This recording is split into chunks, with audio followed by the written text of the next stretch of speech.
Welcome to What's the Point? I'm your host, Shantell Martin. This is season 2 of a podcast dedicated to finding out why we keep creating and making art. Join me as I sit down with artists and friends to talk about the point of it all. For me, the point of art is creating your own language. A lot of times when I shoot, I think of how's this going to look in 10 years. I don't really think about the individual colors as much as I think about how they play off of each other. Oh, the point is the journey. And I start to get a sense of what the painting is going to be like. Because the point of art is simply be just to make it. It's my pleasure to introduce today's guest, Charles Gaines. Charles is an incredible human being. He's a renowned conceptual artist whose work often explores the intersection of systems, structures, and most importantly, the human experience. His innovative use of generative processes challenges the traditional notions of art, inviting viewers to engage with complex ideas through minimalist forms. With a career spanning quite a few decades, Charles has significantly influenced the contemporary art world and continues to push the boundaries of conceptual art as we know it. Please welcome Charles. Yeah, so Charles, you are one of the busiest people I know, flying all around, back-to-back schedules, meetings, projects, shows, installations. Has that always been the case? Oh, absolutely not. The period I'm going through right now probably started about 15 years ago.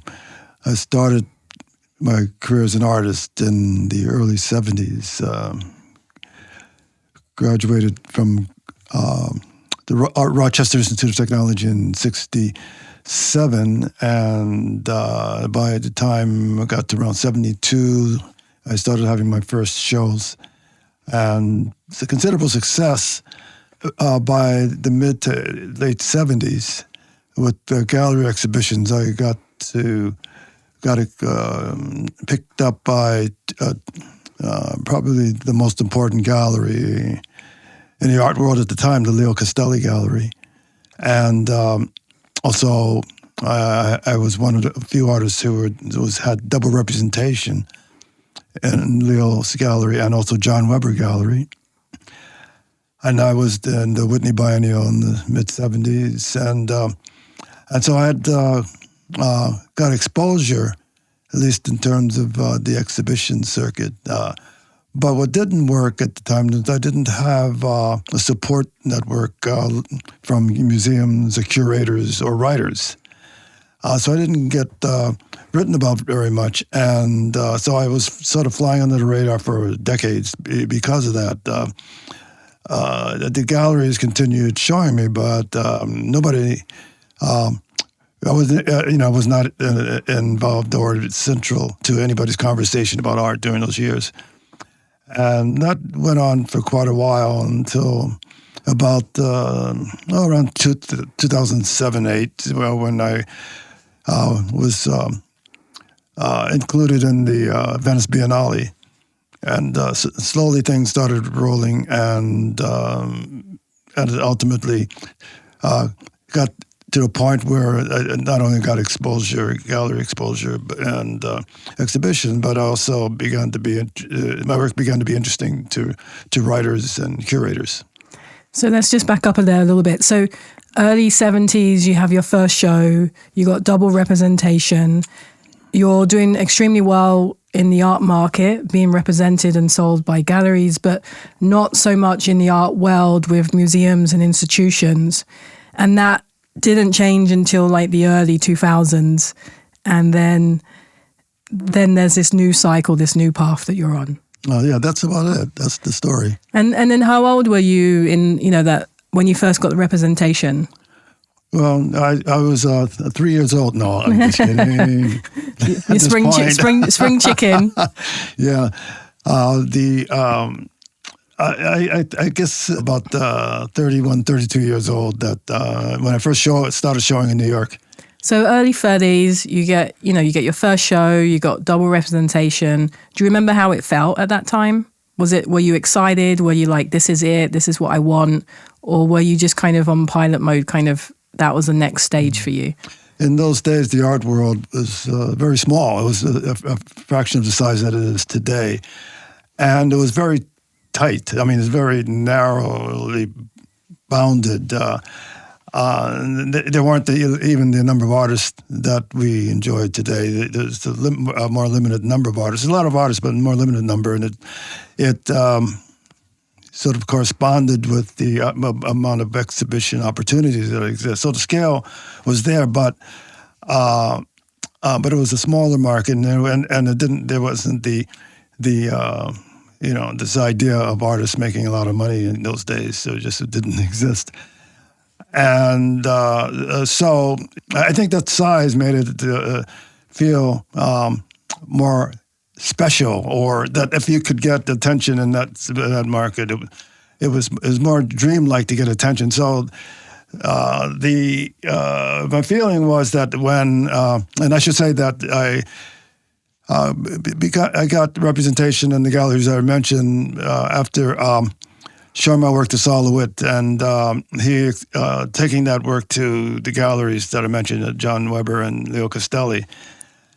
And when they decided to pick up my work, it was just unbelievable. I mean, the thing is that I guess it's still unbelievable if a young artist gets picked up today. But in those days, it seemed like almost an impossible task. What made it even more impossible is that very few black people were being allowed to participate in the art world in that level, and. So it was sort of dreamlike, and I sort of went with this sort of feeling for a while as I got used to the social and cultural space, which was another challenge at the time, I should tell you. Well, we'll get to that then too. Okay, we'll hear about that. And so where are you from? Where did you grow up? Where were you born? Which part of the country are you from? Yeah, I was born in Charleston, South Carolina, and moved when I was 5 years old with my family to Newark, New Jersey. My mother and father, you could say that the part of the family, which includes them and some uncles and so forth, moved from the south to the north as part of the infamous Second Great Migration. Right? So where blacks moved from the south to Chicago, to Newark, New York, Boston, etc., for jobs. And so that was a moment, or at least I framed that moment of moving to the north as 5 years old as being part of that historic time. And so I was raised in Newark and went to school in New Jersey. I went to Arts High School, which was the first, we understand it as being magnet schools today, but it was the first school that specialized in music and art in the country.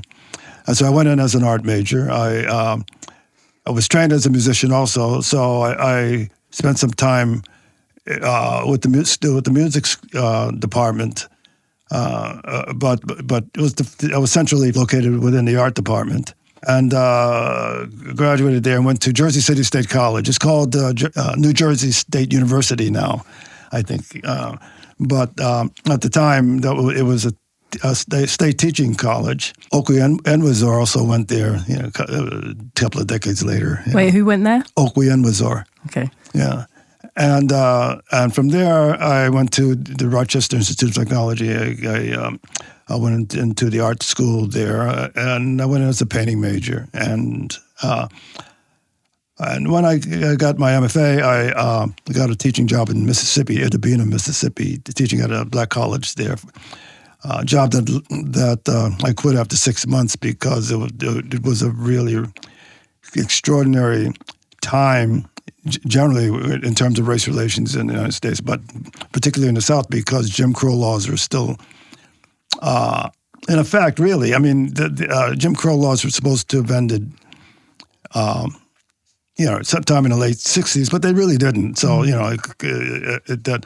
that black colleges now, have a student population that's more diverse, but then it was by law that white people couldn't go to the white colleges in Mississippi, and white people couldn't go to the black colleges in Mississippi, and black people couldn't go to the white colleges.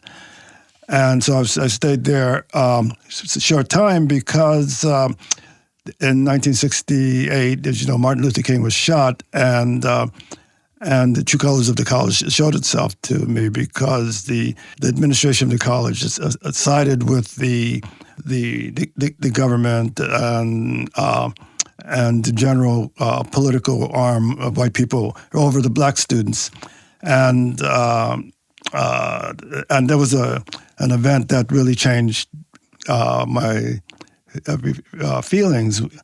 The black students decided when Dr. King was shot to form a demonstration and march to this little town of Itabena, which had a larger, farm animal population than people. So they marched, but the administration of the school called the governor and said this is about to happen. The governor sent down the state police, and the state police arrived over a period of time, but there was at one point when the students were marching, they faced this one state policeman who yelled them to stop. And of course, there were hundreds of students and nobody heard him. And so the students kept marching and chanting, and he started shooting. And from what I understand, he actually was shooting at the ground, but nevertheless, from what I understand, a couple of students and in my class, students from my class, who got hit by ricocheting bullets. And the school made this enormous clampdown where they forbid all demonstrations, and on top of that, this is a black administration that hired students and certain faculties to spy on classes to check out if there are any rebel rousers. There are a couple of faculty who were actually let go because they supported the demonstration, and there were the spies sort of told on them. But while this was going on, I said, well, I got to get out of here. So I just resigned. Yeah, and where did you go right after there? I went to. I started sending out applications for another teaching job, and I applied to schools in New York and also schools in California. And I got a job at California State University, Fresno. Yeah. And so backtracking a little bit, you moved from the South at 5 years old to Newark, New Jersey. What was your household like there? Did you have siblings? Were you with your parents? You said there was an extended family that kind of did that migration. What did your household look like as a whole? There were 5 of us. And my father, when he came, he came to Newark first and got a job. His first job was driving a bread truck. And then he sent for my mom, and she went up. They set up household, and then they sent for me. My sister was born right about the time of that move to Newark, and because my sister is 4 years younger than me, and so she was born in Charleston also, but she was just a toddler when we moved, and then my brother was born in Newark. And he's 6 years younger. And we also had a half-brother who was being raised by a grandmother on my father's side and living in Madison, Florida. He moved in with us when my father's, it would be my father's grandmother, died. And so he moved up and when he was 16 years old and stayed with us. He was about the same age as I was at the time, so that was pretty much the household. We lived in a small apartment at first. It was 2 rooms. One was a general room, which included a kitchen, and then a bedroom that my parents had, and the kids slept in the big room. Then at a certain point, my father got a job, a construction job, and that gave him some income in order to buy a house. So he bought a house on Academy Street in Newark, downtown Newark, not far from Rutgers, Newark, actually. And so we moved there. It was a 2-bedroom house, and so we got a lot more space. Yeah, so being the big brother in that move, and actually the only sibling to have that experience in Charleston before you moved to Newark. Do you have any memories of that move? Amazing memories. My sister's too young to remember anything. She knows about it. I told her, which is a lot of it fanciful. It's like, but I have a pretty good memory from the age I was, I think, 2 or 3, because I remember when my mother's father died. He died of a heart attack, and I watched him standing in the crib. And I remember the house. I could draw you a picture of the house very clearly. It was a shack, actually. I mean, at one point I wrote an article about my time down there and published a photograph of the kind of house that people lived in the South and in those days. And it's pretty startling. But I remember that, and I remember all my aunts and uncles. I mean, my mother was part of a family of 13 kids. Wow. And in those years during the time that my mother left to help my father set up the new house, it was being essentially raised by my grandmother and my uncles and aunts, and Dalmatian, believe it or not, a dog that, and I have distinct memories of this dog that took care of me. That the house was located on a dirt road that led to an asphalt street, which was called Congress Street in Charleston, and it was just, I was able to walk, so I was maybe 4 years old or 3 or 4 years old. And I would always try to walk down the dirt road to get to the street, and the dog wouldn't let me. I mean, and I remember specifically this becoming very frustrated and started just a little kid trying to whack a dog. The dog was bigger than me, but I'm trying to push the dog out of the way, and she just would not move. She, it's just astonishing.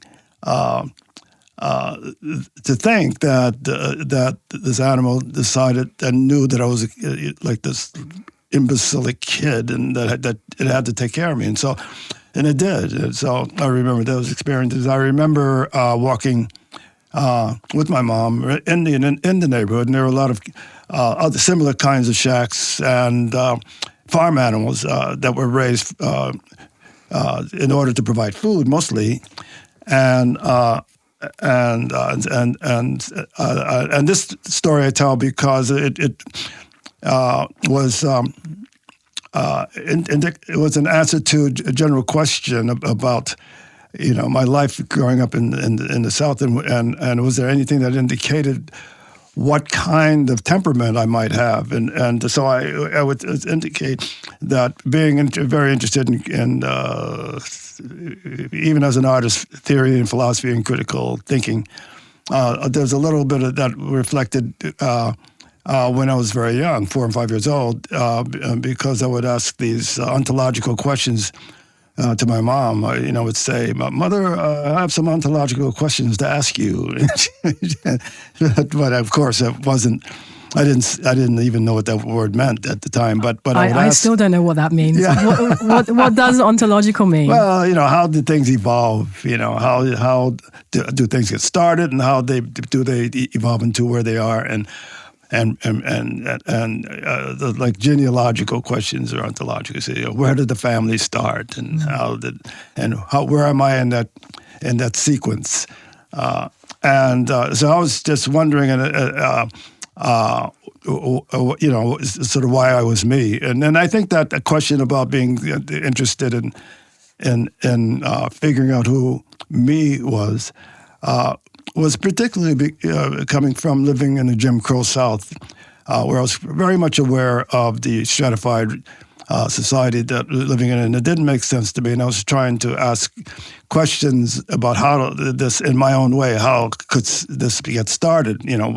What put us here in this location and another location, and why are white people white and black people black, and I even raised questions about transformation or metamorphosis. I said, can a black person turn into a white person? Can a white person turn into a black person? Or even more than that, when I die, can I come back as a bird? And I think those kinds of fanciful questions came out of it was a reaction to the stratified and quite brutal environment that the Jim Crow South was, even to a 5-year-old. Did you ever read Black No More? Oh, no. No. It's an interesting book. It's a Penguin sci-fi classic from the 1930s, written by a black author, George something. I'm not great with names, but it basically someone at that time creates a machine that turns black people to white people, and then kind of like the evolution of that. And it's kind of quite interesting. Oh, I got to check that out. Yeah. Absolutely. I will send you a copy. Okay. I will send you a copy because I did the cover for like the new edition. But it's interesting, this idea of ontological. Am I saying that right? Okay, so I learned a new word today. It's essentially like asking that question of why. So when the things around you at a young age, 4 or 5, don't make sense, you start to figure out how the world works around you. And that's almost like perhaps like a core of you as an artist, and the fingerprint of that. And then you're moving from a shack in the South to an apartment in Newark, and then eventually, not long after that, to a house when your dad transitions from being a bread truck driver to construction. Even within that space of your life, that's a lot of transition. It's a lot of change of environment, of physicality around you, of people around you. And so, I'm interested within that, how do you then fall into art and music? Was that in your house? Was that around you? Was it because you have that natural curiosity of how things work? Is that what led you there? I got into art because I had an ability to draw. And in those days, in the public school system, students were given art and music lessons. They had a music teacher come into class once a week and teach. And that's something that doesn't happen very much anymore in the regular educational system. You have to go to a private school to get that. But then it was part of the general education of a student, and so they noticed that I could draw, and so logically they would encourage that. They had asked they told my mother that that I should be an artist, and that she should encourage that. She agreed. In fact, I'll tell you, my mother was an artist too. She was a singer, trained an operatic singer who used to sing in the black church in the South, and had an amazing voice. She had her own radio show every Sunday. It would be a half-hour show where she was saying spirituals. So she had, of course, this natural interest in the arts, and was very much embraced this idea of supporting that. As far as I was concerned, I was oblivious. I mean, I was just being shuttled into this particular direction of being an artist, but I wasn't even thinking about it at all. I was thinking it was all just sort of life in general, but at certain points in my life, I had to make decisions about what I was going to do in the next stage. And one decision was when I decided to go to college. I should say that when I decided to go to high school from elementary school, because I was encouraged to go to Arts High School, the school that I was telling you about. And so I went there, pretty much thinking that's what I was supposed to do, and then decided to go on to college, which I should say parenthetically that going to college at that time for a black kid was a huge decision. I mean, it was something that only a few black people had the opportunity to do. There were two things that helped. One was that there were these state universities, state colleges that made the tuition cheap enough to go, and that helped a lot of black people. And going to high school at Arts High was lucky to the extent that almost everybody from Arts High went to college, and so I was in the kind of track, and again went into the art department, and it wasn't until I was about to graduate from undergraduate school and had to make the decision about what I was going to do next that I realized my commitment as an artist. It came very late. I look at myself as a late bloomer, or either something, or just oblivious until the age of maybe 19 or 20. Yeah, that's pretty amazing. You were shepherded on that path, but you didn't even realize you were on that path until your early 20s. Mm-hmm. And when you mentioned that you were good at drawing, and kind of teachers and people noticed that. When you were making those drawings, were you drawn to a particular subject, space? Are you good at drawing still life? What were you drawing? For years, I was the only kid in my grammar school class who could draw, and so I was, you had to do all the decorations, all of the designs. Art teacher, for some reason, there was this kind of celebration I remember of the California Gold Rush, and I don't know why anybody in Newark was interested in the California Gold Rush, but they had me do these series of paintings of California and people panning for gold, and that was the way skill that I had was manifested, and during those days, and later the art training was fairly technical, so it wasn't a matter of like when I went to high school and early college. It wasn't a matter of that we think of art as being a highly subjective practice. It was believed that you had to learn certain skills and techniques, and so most of that was pretty technical, and no room or no time was given to the idea of self-exploration or developing a personal language or anything like that.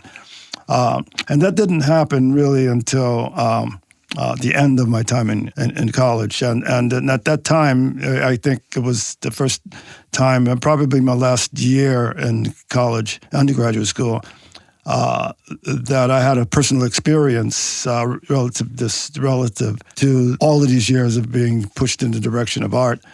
Something that personally hit me that made that whole idea meaningful, and that was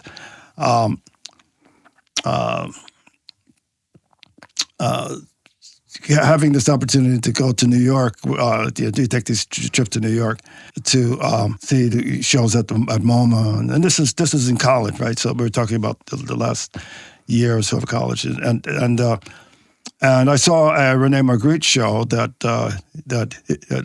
had a huge impact on me, and so I made a series of these like incredibly awful surrealist paintings. But what was important about it is that and I can see reflectively that I was interested in those paintings because it triggered something that I was interested in general, which I tried to talk about a little bit before when I was talking about my ontological questions. That and Magritte's surrealism, unlike the other surrealists like Dali's and Magritte's surrealism, was more language. It played more with ideas of language and representation, and whereas the other surrealists, I should say, the surrealists who were representational, really tried to create these dreamlike landscapes. It's not that Magritte didn't have landscapes, but they were really linguistic plays where the objects did things that they weren't supposed to do. Oh, they had capacities that were impossible. Heavy things were light, light things were heavy. And to me, those are linguistic plays, and that's the thing that interested me. It had an impact on me, and it was the opportunity for me to think more reflectively on art because in making these egregious paintings, I had to think about the content. And so I drew as content things that came from my lived experience. Mm. And that was the first time that I think that making art was a personal experience. And so before you got to that space of personal experience, you said you're making these egregious, your words, paintings. What happened to that body of work, those earlier works where you are kind of just a little bit on pilot mode, kind of you haven't really found your identity or fingerprint. You don't even know that you might professionally be an artist, but you have that inkling. Did your family or did you keep that earlier kind of, body of work, early drawings from high school? What happened to all of those? Well, fortunately, for the benefit of anybody who's existing in the world, most of that work is gone. But my family kept a couple of those pieces around. My father found it curious. He often would look at them and shake his head. He really found them curious, and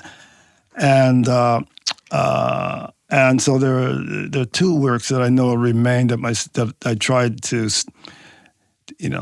get my sister's in my sister's house, and I tried to convince her to get rid of them, and she wouldn't. And so, hopefully, I say one day maybe nobody will see this, but then that was destroyed because my son Malik Gaines saw the paintings in my sister's house. He took a photograph of one of them and put it on the internet to my. I was aghast. I was thinking, oh no, I'm through. The entire world is going to see that I'm a fraud once they see these paintings. Right? So, but that work pretty much is gone. But it did start a period of self-exploration, trying to find the kind of work that I wanted to do as an artist. And now that you've had, quite a few years as an artist that has the space and time to self-explore, to ask questions, like what are those recurring themes? You had those questions when you were younger, and now that you've lived some life and time away from that, like what are your themes and calls and questions that keep coming up that you feel like you are on this path to answer?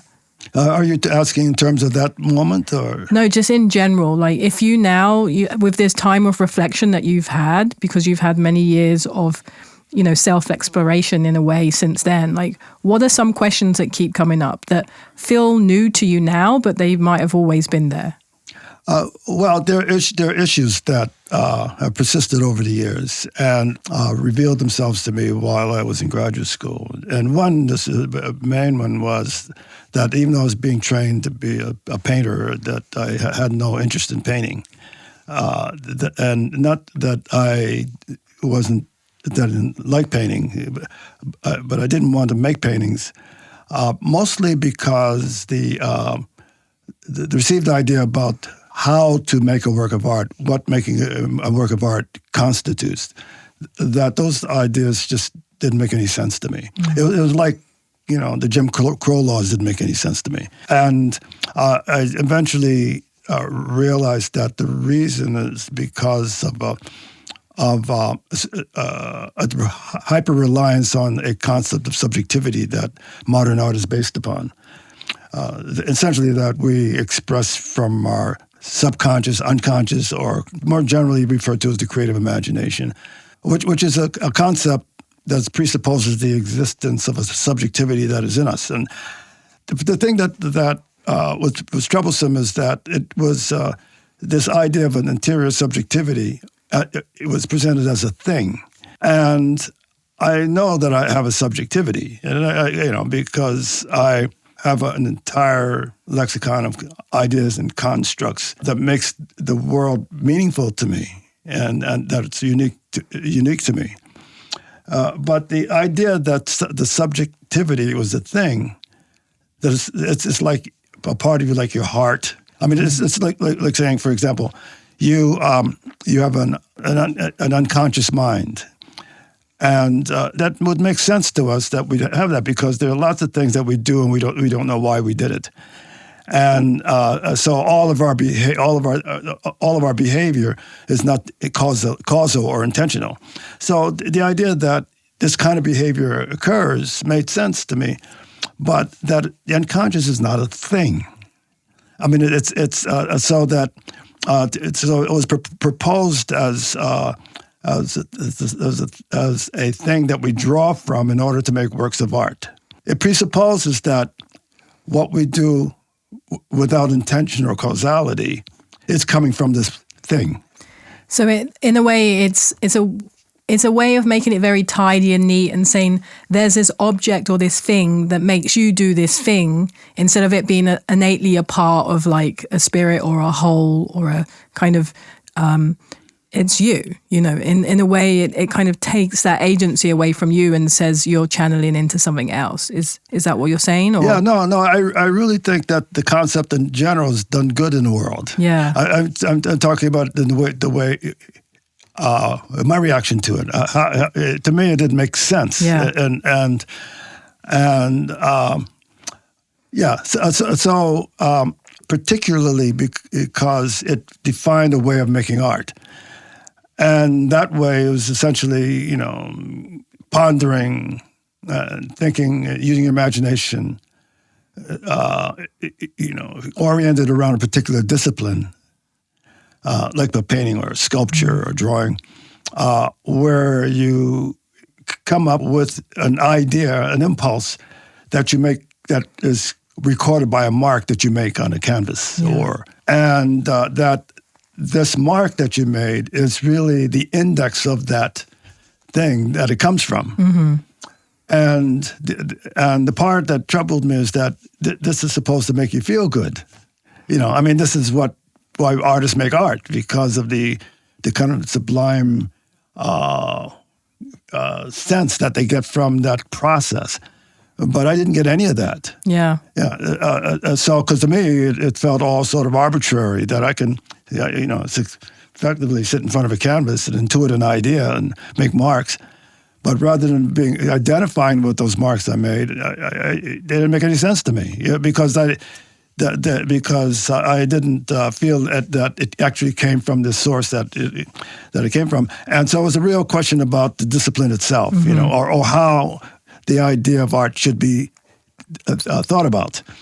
And so for that reason, I thought maybe I was in the wrong career path. But I, rather than giving into that idea, I just started doing some research and essentially, globalizing this idea of art making, which at the time when I was growing up, it's all central, it's Eurocentric, so originating from the history of art from Europe to the West. Yeah. And so I started globalizing it and really discovered that Western culture is the only place that had some kind of concept of subjectivity. Again, which I want to repeat that I think it's an incredibly significant construct. So I'm not arguing that, but one of the problems that construct imposes is that it makes you think that it is the ultimate truth and the ultimate reality of all. And to me, that's an autocratic or highly ideological position pretending to be true or natural. And then at the same time, there's a naivety to it because it kind of overlooks like so many other things. Yeah, well, I don't think it's so naive. I think it's intentional. Yeah, okay. Yeah, so I think that the idea of what we're called the universal construct, which is saying that making art as a universal practice means that you draw from your subjectivity, because by drawing from your subjectivity, you can connect with the subjectivity of others, and things then mean the same thing. And or even this idea that there are experiences that can mean the same thing to everybody in the world. This is an intentional construct coming from the Eurocentric model that was really put into place to create this hierarchy of privileging Europe and privileging the history of Europe, and to creating this ladder where you have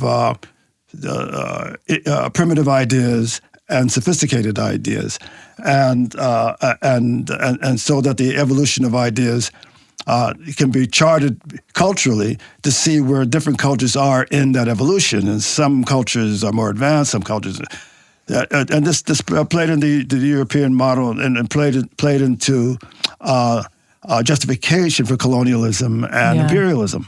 I think there's such a poverty in that way of thinking, in a way that to say that there is this elevated way of thinking that has a hierarchy. Because, when we do look back at people who have lived, centuries before, who were in way more balance with nature, that had technologies that allowed, kind of fish to flourish and, natural wildfires. And, there was a technology that was embedded within the culture, even though it seemed primitive or naive from the outside. But now we look back, in a way, those were way more advanced and kind of this, Eurocentric kind of way that we've got to. And, we're seeing the repercussions on an environmental scale because of that type of thinking.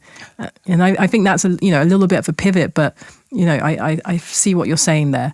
The problem is that we don't perceive the world in terms of a landscape of differences. Yeah. That there has to be a ladder. There has to be a hierarchy. And that's the real problem. That for example, we can see how now, particularly in this moment of the postmodern, the post-colonial moment, we have a better appreciation of difference than we had in the past, and that different people can make different kinds of art based upon different ideological assumptions about it. And we think the world is big enough for all of that without creating a hierarchy that these ideas are more important than others. But in terms of the political landscape, we are not able to do that. It's interesting. The visual I have in my head is, you have that ladder, which goes from, low to high, high to low. But if you turn that ladder on its side, instead of having a hierarchy, you have a spectrum. And, I think it's about having a spectrum and allowing kind of for that difference versus this very narrow path that only allows you to go from, down to up and vice versa. Exactly. Exactly. So my idea of subjectivity, my problem with subjectivity is that it didn't allow for that diversity of thinking. And when I started looking at the art on a more global perspective, I realized that the subjective expression is, as you're calling it, it's one position on this horizontal plane, a plane of differences. Is one position, legitimate, but it's just one position. Yeah. But it allowed me to have a different view of art that fit more within my own temperament. And so for those who aren't familiar with your work, how would you describe your work now? And that could be as a body of work from, kind of when you started to really explore it out from a self-explorational kind of point, or it could be kind of the work that you're making now. But how would you describe your work to kind of a civilian, someone that's new to it? Well, generally, I've been identified as a conceptual artist. And what this means is that it's an artist whose work is not driven by genres or particular disciplines. In other words, for example, if you're a musician, unless you're a composer, you're trained on an instrument. And so what you're trained, the nature of that training has been framed by the long history of that instrument and the expertise of what is understood to reach certain levels of expertise has been informed by that history. And people treated painting, and in the art world, that's in music, but in the art world, painting and drawing and sculpture are treated the same way. That being a sculptor is like being a violinist. And as a consequence of that,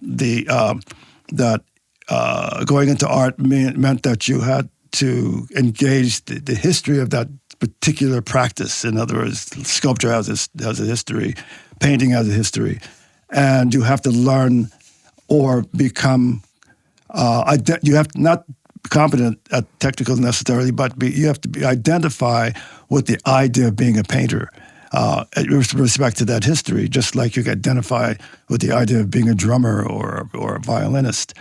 But a conceptual artist dismisses that idea, that the idea of art is a thing beyond these particular disciplines and genres of making.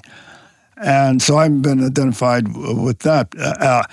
So rather than coming from a position where ideas are expressed through paintings, or paintings are produced, conceptual artists are described as people who think of an idea and then find the manner in which to make that idea into an object.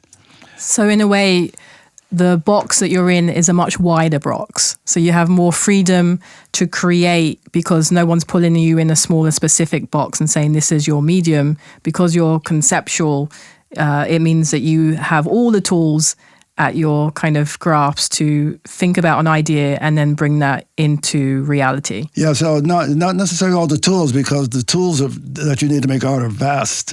Yeah. But what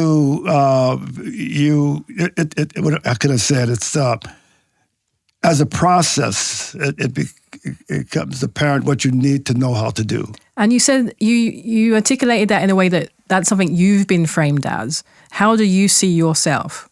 My what I was describing to you before is my own whole research was not one or the limitations that I saw in terms of artistic practice, not something that I got from conceptual art. It was something that just happened in me. And it coincided with a similar kind of investigation conceptual artists were going through. And this is before I really understood conceptual art. Yeah. And it's understandable then, why I would be considered part of that. I mean, in fact, the way the history is written is that there's first and second generation conceptual artists. And, Lawrence Simpson would be an example of the second generation conceptual artists. And, Soloway would be first generation. So I've been put in between the first and second generation. So there are some things that from the first generation that are repeated in my work, but not absolutely. And what I think is not, which I believe leads to a lot of ideas of second generation conceptualism, is that I was interested in representation. Conceptual artists were interested in questioning, or they weren't interested in representation because they felt suspicious about how content it can occlude or make the idea or the experience of art difficult to assess. That you're more likely to follow ideological assumptions about it. That you're more likely to be influenced to make work and not think about what it is that you're making.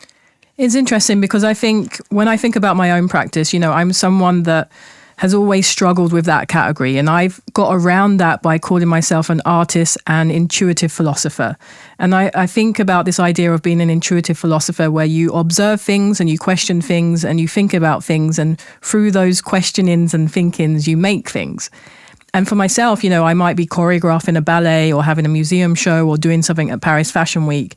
And then people say, well, if you're doing a ballet, are you a dancer? And I'm saying, no, I'm an artist. Well, why are you working with scientists? Because I'm interested. And I think, I've always felt that people are looking at things from a ladder. Well, if you're doing this, it must mean that you came from this path. And if you're doing that, it must mean that you came from that path. And you're doing too many different things that come from different paths.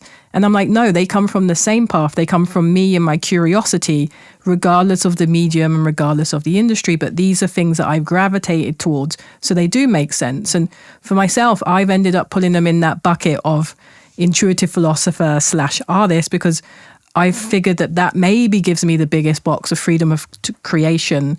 But I have noticed that as an artist, people do put limitations on you. And I think those limitations come from the art market and not necessarily the art world.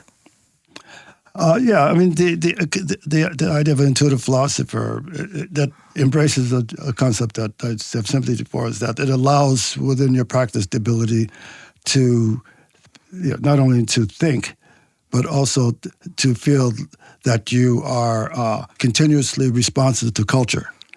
Whereas the tradition of high modernism separates you from culture. And as I was saying before about the universal ideas, there's this binary that certain ideas are universal and certain ideas are cultural. And so the idea of intuitive philosophy sounds like it could bridge that binary. In my case, my whole practice was to interrogate the modernist assumptions about about art. And so that intellectual interest I had clearly paves the way for people to think of me as a conceptual artist, because conceptual art is mostly an intellectual practice. But what conceptual artists were interested in doing was to try to take away the idea of things that were not intrinsically art. Those ideas about art that are built on top of art. They wanted to unpack the idea of art and just get to something that was just the art. Yeah. And their position was that first and foremost, art is an idea. Then you put painting and sculpture and stuff on top of that. So they wanted to retreat and get there. So in order to do that, they had to take an approach that I called the empirical, that they had to remove subjectivity. They had to remove representation so that they can get to what they call that experience of pure art. And so that, for example, the Donald Judd cube is an object that's seen by everybody the same way because it's simply a geometric construct that is empirical, that it is mathematical, it's empirical. So it's not a matter of interpretation. It's not iconic. It's not symbolic. It's simply the presentation of an object devoid of interpretation. And so I had problems with that aspect of conceptualism because I was in fact interested in representation. But I was also interested in the idea that they had with about the history of European art, which is essentially that they're calling something that was highly how can I put this? The idea of European art advanced this notion of subjectivity and the general notion of subjectivity was in fact a universal construction. As I was saying before, that there is this notion that we're all one subjectivity. So there's the cultural where it divides subjectivities around identities and so forth, and there's the universal where we're all one. And they thought that that representation in European art produced this false idea of a universal subjectivity that took you away from the idea of art. Now, I thought that it's actually representation that was the most interesting because that allows you and maintains an interest in culture, the idea of subjectivity. Where I'm similar is that I wanted to instrumentalize that idea of representation. I wasn't not a fan of expressivity, of poetics, as the definitional framework of making works of art. I was more interested in showing how the process of art is in fact a structure that reveals our cognitive process, how we come to understand things in the world. So in order to get to that end, what I started doing was develop an idea of art that was rule-based, so that I would remove my subjectivity by establishing a set of rules or a system that determined how something was going to be constructed. At first, it starts with me creating an idea, and that's obviously highly subjective. But then that idea is instrumentalized into a system or a set of rules and can therefore produce a series of works that I feel can be responded to in the same way that what the old-fashioned poetic or expressive object creates, the experience that creates for people. This rule-based system creates the same kind of experience, but it's not coming from my subjectivity. So the rules is almost like a manifesto for yourself to give you that freedom of creation.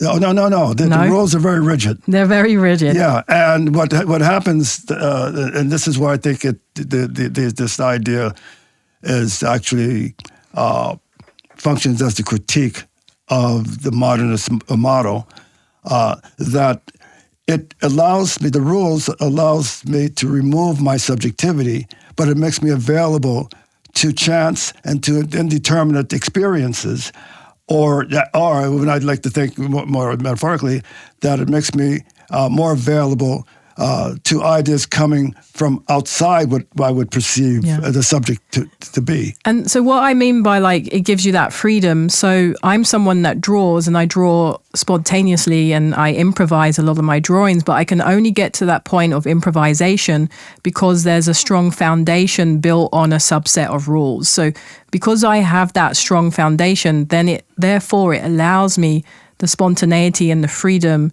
to improvise. And I think, what you're saying is quite similar to that, but coming from a different perspective with a different kind of outlook. Yeah, I think it's really different. Yeah. Yeah,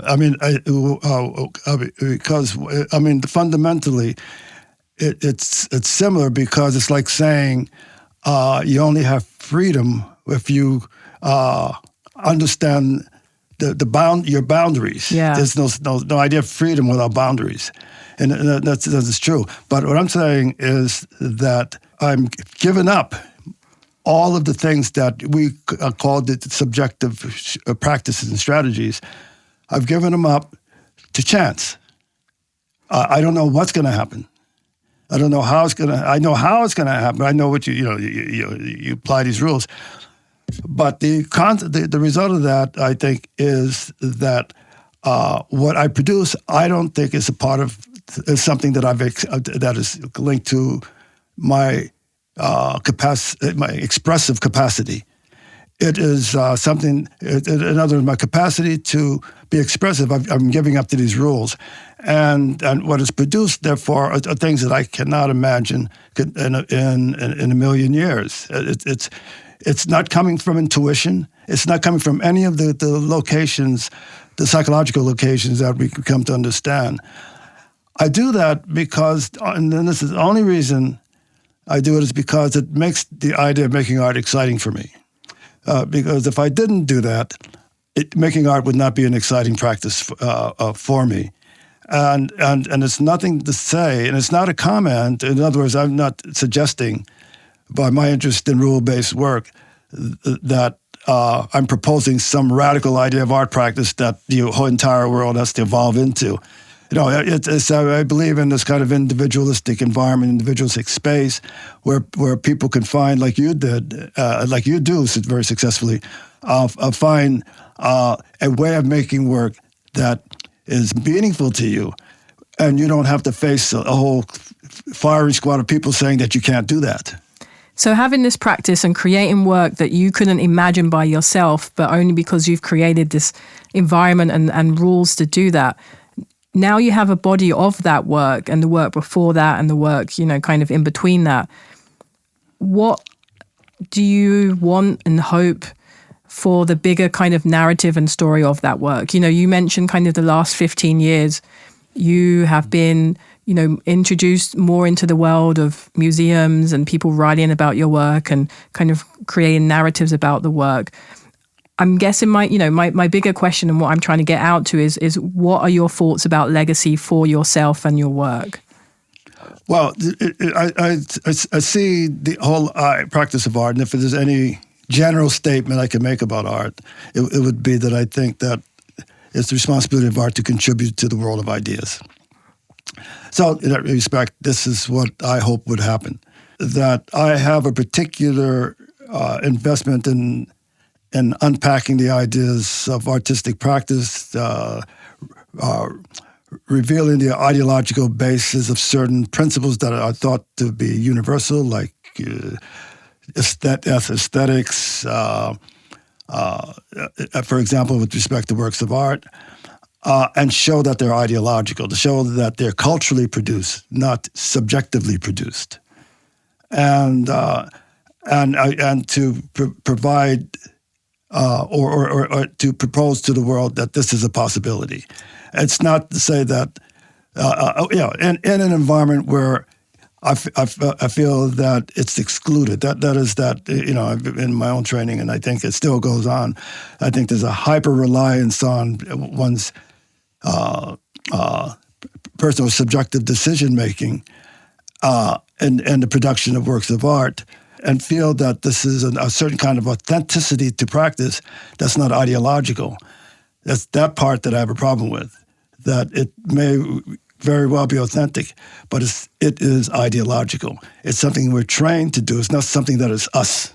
I mean, it's like language. I mean, we don't remember when we learn language.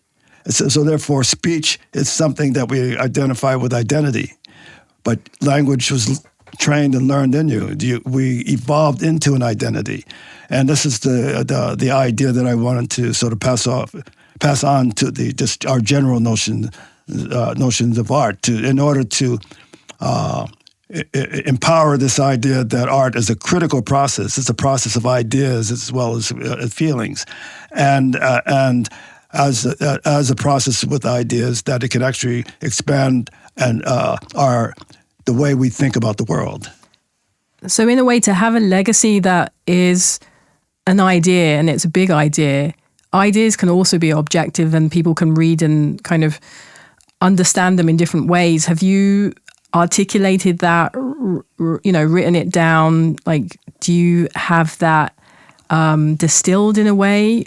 Or is through the body of works that you're creating the kind of the vessel for that idea? The one thing we haven't talked about is my career as a teacher. Yeah.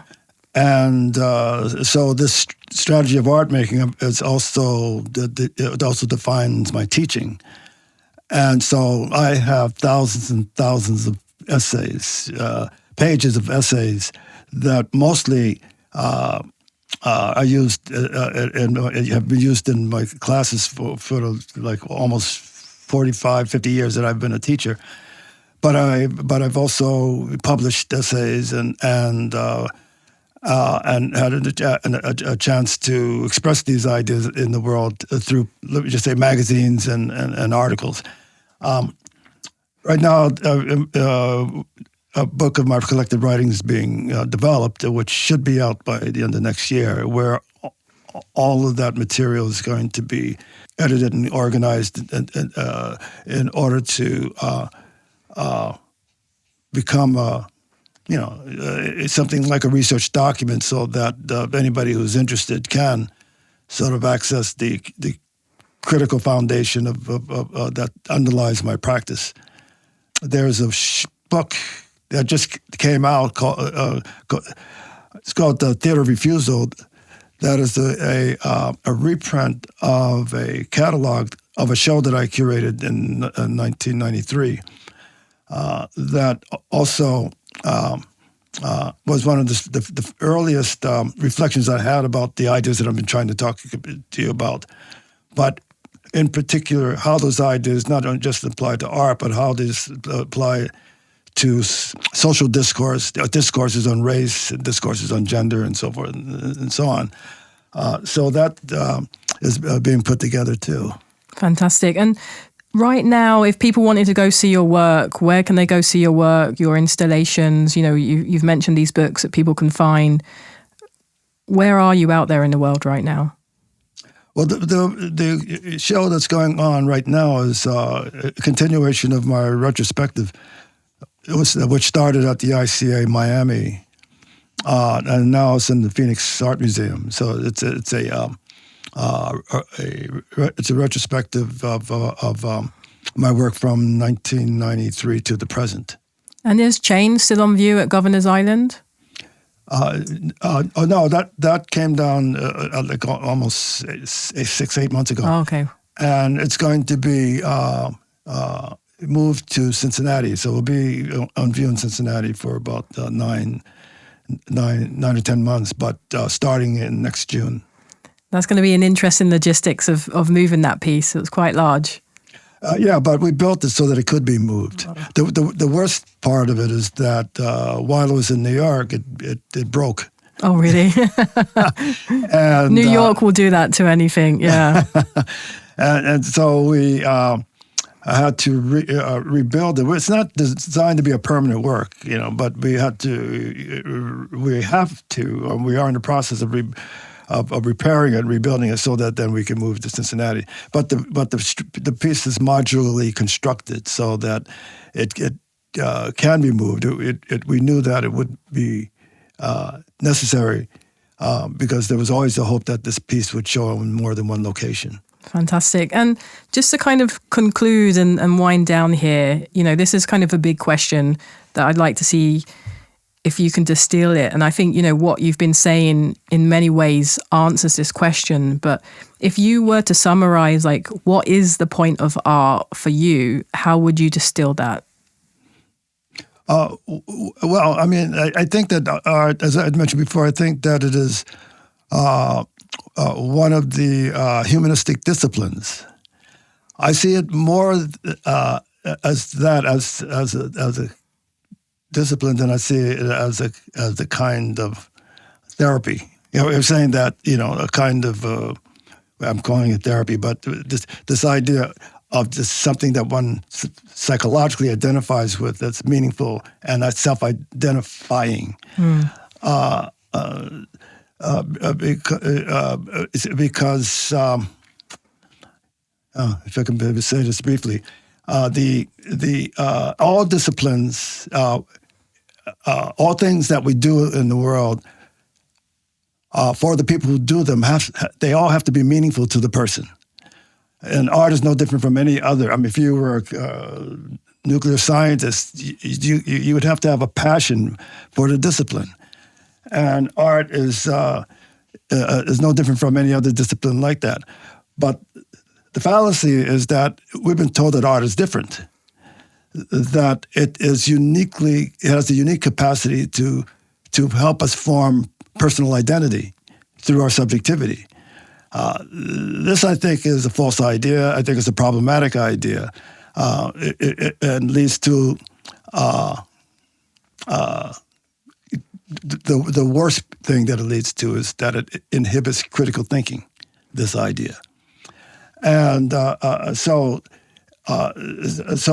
my interest then is to have us understand that art, and it's using its own language, using its own way, is another source of ideas that fill out this